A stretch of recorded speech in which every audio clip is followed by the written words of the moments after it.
کی خوشی. دل کی خوشی کا مطلب یہ ہوتا ہے کہ آدمی کو منع کرنے کا بھی اختیار ہو اور ہاں کرنے کا بھی اختیار ہو. جس آدمی کے پاس دونوں اختیار ہیں وہ اب ہاں کر رہا ہے تو اس کی ہاں کا اعتبار ہے. اور جو آدمی منع کر ہی نہ سکتا ہو کسی دباؤ کی وجہ سے, شرم لحاظ کی وجہ سے, اب وہ ہاں کر رہا ہے, شرعاً اس کی ہاں کا اعتبار نہیں ہے. مسئلہ یاد رکھ لیجیے, آپ اگر بڑے ہیں, آپ کا کسی کی اعتبار سے کام کروانے کا کوئی دباؤ پڑ رہا ہے, آپ کی شخصیت کا دباؤ, آپ کی مالداری کا دباؤ, آپ کے عہدے کا دباؤ, آپ کسی چھوٹے سے کوئی بات منوانا چاہتے ہیں, اس سے کچھ لینا چاہتے ہیں, اب وہ بیچارہ اگر چاہے بھی تو منع نہیں کر سکتا.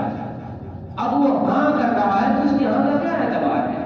ہاں تو اس کی مانی جائے گی کہ جس کے پاس نہ کرنے کا بھی اختیار ہو.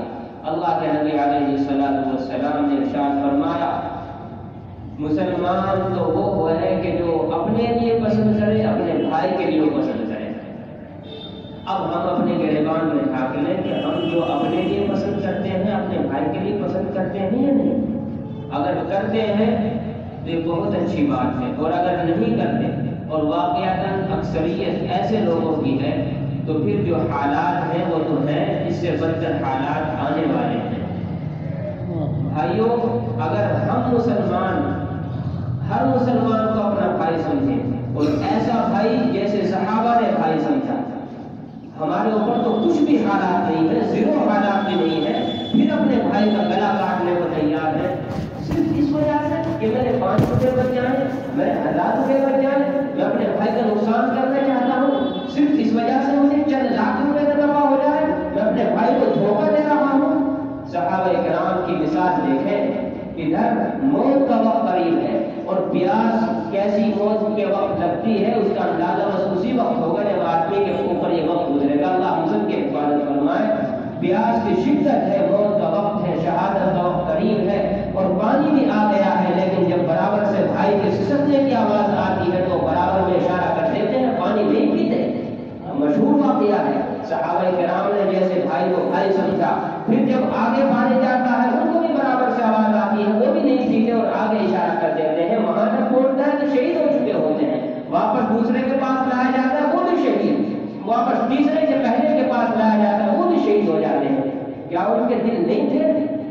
قرآن کریم نے ان کی صفت بیان فرمائی, وَيُؤْثِرُونَ عَلَىٰ أَنفُسِهِمْ وَلَوْ كَانَ بِهِمْ خَصَاصَةٌ, کہ وہ اپنے اوپر دوسروں کو ترجیح دیتے تھے. میرا پیٹ بھرے نہ بھرے, میرے بھائی کا پیٹ بھر جائے, اور اب کیا ہے, میرا پیٹ بھر جائے اور بچہ وہ بھی میرے پاس رہے اور میرا بھائی بھوکا مر جائے. ہمارا یہ حال ہے. اور صحابہ وَلَوْ كَانَ بِهِمْ خَصَاصَةٌ, چاہے ان کے اوپر کیسے بھی حالات ہو اپنے بھائی کو ترجیح دے رہے تھے, کیسی پریشانی کا وقت گزر رہا ہو.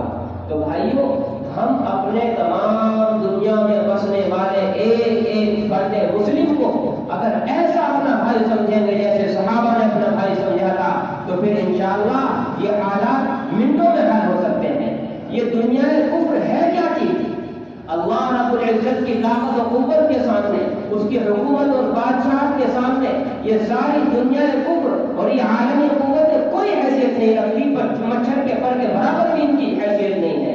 لیکن بھائیوں, جب اللہ رب العزت سے ہمارا تعلق ٹھیک نہیں, جب میں اپنے پڑوسی کا حق ادا کرنے کو تیار نہیں, جب میں کسی مسلمان سے غیر سے معاملہ کرتا ہوں تو میں اس میں اسلامی قانون کو سامنے نہیں رکھتا بلکہ اپنی خواہش کو سامنے رکھتا ہوں, تو پھر حالات تو نہیں بھی آنے ہونے تو آ جائیں گے, کیونکہ یہ اس مالک کی بنائی ہوئی کائنات ہے. یہاں بس ایسے ہی نہیں چل رہا یہ نظام, اللہ رب العزت کے ارادے اور منشا اور مشیت کے مطابق چل رہا ہے. وہ جیسے چاہتا ہے فعال لما یرید, وہ جو چاہتا ہے وہ کر دیتا ہے, اور وہ ہو نہیں رہا تو سمجھ لیجیے کہ وہ چاہ نہیں رہا ہے, اور چاہ کیوں نہیں رہا ہے, اس لیے کہ ہم نہیں چاہ رہے ہیں. ان اللہ لا یغیر ما بقوم حتی یغیروا ما بانفسهم, اللہ اس قوم کے حالات نہیں بدلتے کہ جو اپنے حالات بدلنے کے لیے خود نہیں چاہتا ہو.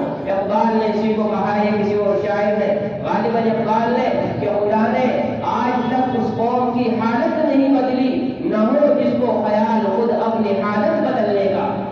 بھائیوں, بس چند منٹوں میں ایک بات اور عرض کر دوں. جب یہ مسئلہ سمجھ میں آ گیا کہ پوری دنیا میں